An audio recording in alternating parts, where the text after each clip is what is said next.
taş, kırgakları süzük taş. Yurtumuzda bir güzel var, oncu boylu kalem taş.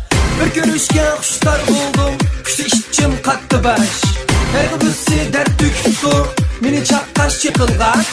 Ben ikenmiş seni söyüp, birge köygen eski yaş. Hem de eşsam bunu ektan dönmeledin kafam baş. Aslı eski yaramazken, kuşni buzgan yoğam baş. Ben seni canı can dep söydüm, hem de kılma gözüm yaş. Hem de kılma gözüm yaş.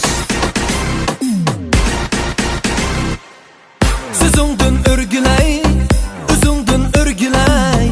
Gözümge bir kara canım, gözüngni bir kürey. Izınga men süyey, sensiz men harap canım. Aydım güzel kız, tenha yaşamsız. Aydım güzel kız, oh. Aydım güzel kız, tenha yaşamsız. Meni köydürür, kuşsal ötemsiz.